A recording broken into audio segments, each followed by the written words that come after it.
तो पिछली क्लास में हम लोगों ने फोर्स और वर्क कंप्लीट किया था। अब एनर्जी की बात करते हैं। तो एनर्जी क्या होती है कि एबिलिटी टू डू वर्क, कार्य करने की क्षमता को ही एनर्जी कहते हैं। Measurement of energy in joule पर कैलोरी, जूल या फिर कैलोरी में इसका मेजरमेंट किया जाता है। एनर्जी कंजर्वेशन क्या होता है? Energy conservation neither produce and neither destroy, energy को ना तो प्रोड्यूस किया जा सकता है ना डिस्ट्रॉय किया जा सकता है, कन्वर्ट किया जा सकता है from one to other form, एक फॉर्म से दूसरे फॉर्म में चेंज किया जा सकता है। फिर आता है टाइप्स ऑफ एनर्जी, जिसमें मैकेनिकल एनर्जी आ गई, हीट एनर्जी आ गई, न्यूक्लियर एनर्जी आ गई, एटॉमिक एनर्जी आ गई, ग्रेविटेशनल एनर्जी आ गई। तो ये टाइप्स ऑफ एनर्जी हैं। मैकेनिकल एनर्जी के अंदर पोटेंशियल एनर्जी और काइनेटिक एनर्जी दो टाइप आते हैं इंपॉर्टेंट हमारे लिए। पोटेंशियल एनर्जी के लिए क्या कहेंगे हम कि it having due to position, किसी भी ऑब्जेक्ट की पोजीशन के कारण जो एनर्जी आती है उसको पोटेंशियल एनर्जी बोलते हैं। mgh बराबर होता है पोटेंशियल एनर्जी के बराबर mgh। और ये होती है किसी भी मोशन के कारण, किसी भी ऑब्जेक्ट का मोशन है तो उसके कारण जो हो काइनेटिक एनर्जी होगी। तो काइनेटिक एनर्जी बराबर 1/2 mv², आपने फॉर्मूला पहले पढ़ा है। फिर आता है पावर, P बराबर VI फॉर्मूला होता है वैसे, पर यूनिट टाइम डूइंग वर्क और work done in a unit time, किसी भी एक यूनिट टाइम के अंदर कंप्लीट किया गया वर्क ही क्या कहलाता है? पावर कहलाता है। और किसके द्वारा डिनोट करते हैं इसको? P के द्वारा, वर्क अपॉन टाइम, W/T। ठीक है, W के बराबर हमने क्या देखा था? Force into displacement. ठीक है, force into displacement upon time. ठीक है, डिफाइन किया जाता है ratio of work and time, जो कि ऊपर लिख रखा है, इसी के बारे में बात की इसने। मेज़र किया जाता है वोट या फिर HP, हॉर्स पावर। एक हॉर्स पावर में 746 वोट होते हैं, ये आपको याद रखना है। और ग्रो में जो पावर का इस्तेमाल किया जाता है वो KWH में आपने देखा होगा, इलेक्ट्रिक मीटर में KWH के रूप में उसका इस्तेमाल किया जाता है, मेज़र किया जाता है सॉरी, यूनिट के अंदर। फिर आता pressure, it is define as per unit area, कितना फोर्स आपने पर यूनिट एरिया पे अप्लाई कर रखा है, तो it is define as applied force on per unit area, इस टाइप से आपको पढ़ना है। It is a scalar quantity, ये एक अदिश राशि है और यूनिट होती है एटीएम या फिर पास्कल। एक एटम बराबर 1.05 गुणा 10⁵ पास्कल। ठीक है, ये पास्कल और एटम में रिलेशन है, आपको याद रखना है। तो फोर्स बराबर क्या, प्रेशर बराबर क्या हो जाएगा? F/A, फोर्स की होगी न्यूटन, एरिया की होगी मीटर², तो न्यूटन पर मीटर², ये होगी प्रेशर की unit. Gas particle applied perpendicular force on walls of container, तो गैस के जो पार्टिकल होते हैं वो अप्लाइड करते हैं perpendicular force on walls of container, container की दीवार के ऊपर परपेंडिकुलर फोर्स अप्लाई करते हैं। और वो जो फोर्स प्रेशर जो होता है फोर्स है वो एज ए प्रेशर के रूप में कन्वर्ट नापा जाता है। तो प्रेशर कितना है? 1/3 mnv² RMS, ये RMS वैल्यू है। फिर आता temperature, temperature define with hotness और कोल्डनेस ऑफ मैटर, किसी भी मैटर की हॉटनेस और कोल्डनेस को अगर मेजर करना तो टेम्परेचर के द्वारा करते हैं। Matter are formed with atom and molecule, matter जो होता है वो एटम या फिर मॉलिक्यूल से बना होता है। Matter is divided into solid, liquid और गैस, 3 पार्ट में डिवाइड कर सकते हैं। These are compared with properties of intermolecular forces between molecules of matter. तो ये तीनों ठोस द्रव्य और गैस वाली जो हैं वो उनके बीच में जो इंटरमोलिकुलर यानी अंतराण्विक बल जो हैं फोर्सेस, उस आधार पर उनको कैटेगराइज किया जाता है। फोर्स लिखा हुआ ना, इस आधार पर मॉलिक्यूल्स के अंदर इंट्रामोलिकुलर फोर्स कैसा है उस आधार पर डिवाइन करते हैं। तो सॉलिड के अंदर आपको पता है सबसे ज़्यादा होता है और गैस के अंदर सबसे कम होता है। सॉलिड के अंदर intermolecular force is very high और लोअर इन लिक्विड, लोअर के अंदर थोड़ा सा कम है, एंड द गैस के अंदर सबसे कम है फोर्स आपस में अणुओं के बीच में, जैसे 2 अणु हैं ऐसे। तो ठोस के अंदर तो ये पास पास होंगे सारे, फोर्स ज़्यादा है। गैस के अंदर ऐसे पड़े होंगे, कहीं एक पड़ा है कहीं, और लिक्विड के अंदर थोड़ा और गैस से पास हो सकते हैं, जैसे ये इतनी दूरी आ गई, इस हिसाब से।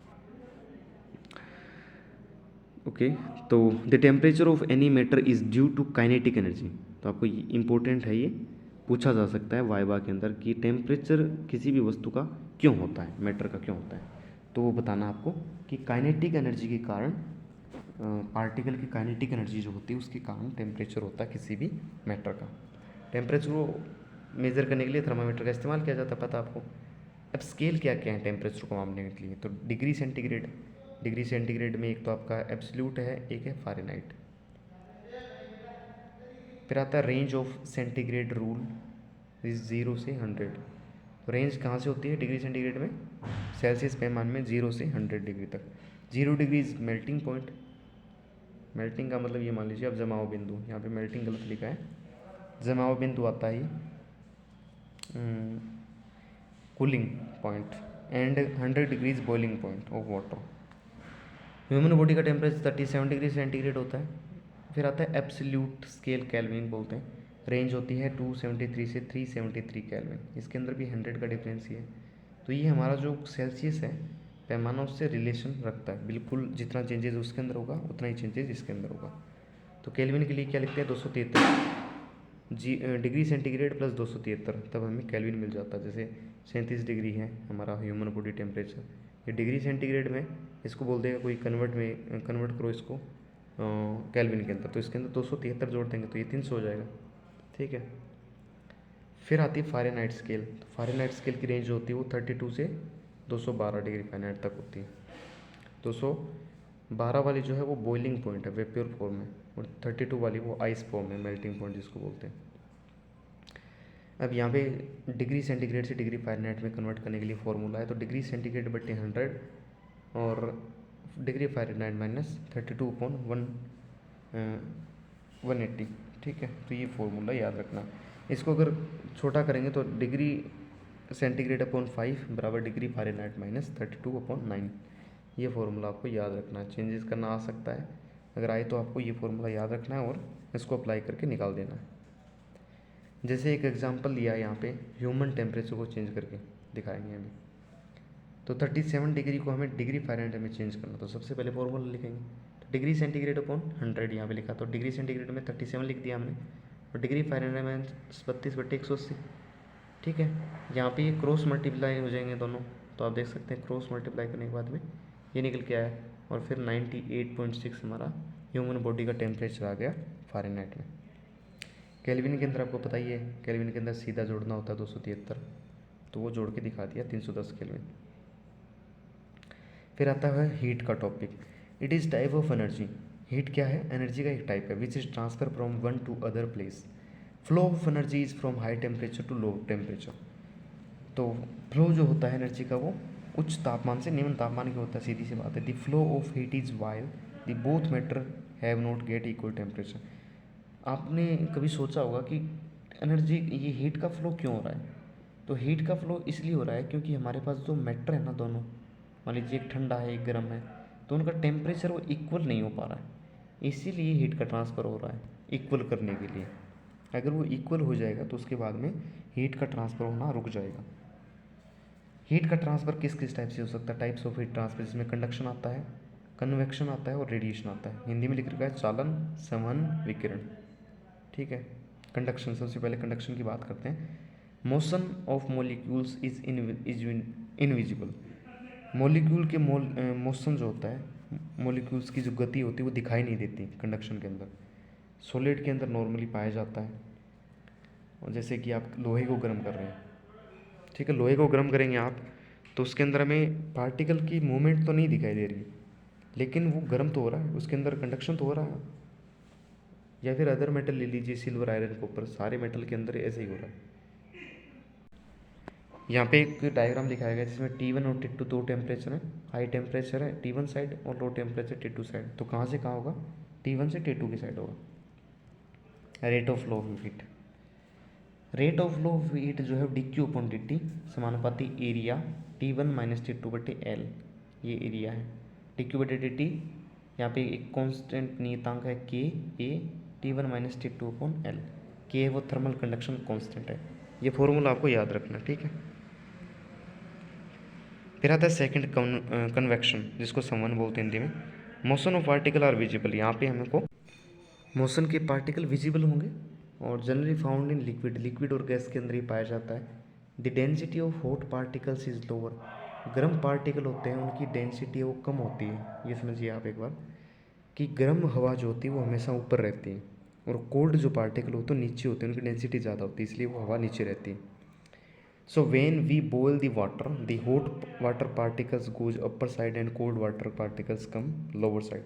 अगर आप पानी को गर्म करते हैं और थोड़ी सी देर बाद आप देखेंगे तो ऊपर का पानी तो गर्म होता है, लेकिन नीचे अगर आप हाथ डाल के देखेंगे तो पानी वो ठंडा होता है ऊपर की बजाय। तो ये क्यों हो रहा है? क्योंकि हॉट वाटर जो होता है, हॉट वाटर के पार्टिकल उनकी डेंसिटी कम होगी इसलिए वो ऊपर आ गए, और कोल्ड वाटर की डेंसिटी ज़्यादा होने के कारण वो नीचे रह गए। ठीक है, तो डिफरेंस हो जाएगा डेंसिटी का इन दोनों के बीच में। Heat flow transfer is high dense area to low dense area. तो हीट का जो ट्रांसफ़र होगा वो हाई डेंस एरिया से लो डेंस एरिया की तरफ होगा, जैसे सी ब्रिजेस हो गया, ट्रेड विंड्स हो गया। ठीक है, उसके बाद में आता है रेडिएशन, विकिरण के द्वारा कैसे होता है। तो ये गैस के अंदर नॉर्मली पाया जाता है, आपने सनलाइट के द्वारा देखा होगा कि सनलाइट जो आती है वो हमारी वायुमंडल के द्वारा आती है, एटमॉस्फेयर के द्वारा। तो वो ट्रांसफ़र जो है वो रेडिएशन टाइप होता है। It is due to electromagnetic waves, electromagnetic विद्युत चुंबकीय वेव्स के कारण ये ट्रांसफ़र होता है। The rate of flow of heat is explained by Stefan law. और ये जो रेडिएशन वाला टाइप है इसको हम एक्सप्लेन कर सकते हैं स्टीफन लॉ के द्वारा। तो स्टीफन लॉ क्या है अभी देख लेते हैं। The rate of heat transfer is directly proportional to area of the cross section of material. तो हीट ट्रांसफ़र का जो रेट है वो प्रोपोर्शन होगा area of the cross section के मटेरियल के, कितना उसका एरिया ऑफ क्रॉस सेक्शन है यानी कि क्षेत्रफल कितना है, उस आधार पे उसका हीट ट्रांसफ़र का क्या होगा, रेट होगा। ठीक है, तो रेटिंग उसके एरिया ऑफ क्रॉस सेक्शन के डायरेक्टली प्रोपोर्शनल होगी। एंड प्रोपोर्शनल टू टेम्परेचर की पावर जैसे 4 है, प्रोपोर्शनल टू टेम्परेचर की पावर 4 कैसे लिखेंगे कि D Q upon D T. D Q upon D T क्या है, transfer of rate, heat transfer की रेट है D Q upon D T, जिसमें क्यू हीट है और डी टी समय। और ये किसके समानुपाती हो गया, एरिया ऑफ क्रॉस सेक्शन के इनटू टेम्परेचर के घात 4 के, इन दोनों की ये समानुपाती है। तो D Q upon D T बराबर के ए टी की घात 4, इसको ऐसे लिखेंगे जब इसको कॉन्स्टेंट को हटाएंगे तो के क्या है यहाँ पर, बोल्ट्जमान स्टीफन कांस्टेंट है, इसकी वैल्यू 5.67 इंटू 10 की पावर -8 वोट। एरिया का स्क्वायर नेगेटिव में और केल्विन का स्क्वायर 4 में। ठीक है, उसके बाद में एक छोटा सा टर्म है ideal body. 100% absorption of radiation by ideal body, 100% absorption कर लिया जाता है आइडियल बॉडी के द्वारा, या फिर एब्जॉर्प्शन के अलावा इमिशन भी कर सकता है, उत्सर्जन भी कर सकता है और अवशोषण भी कर सकता है।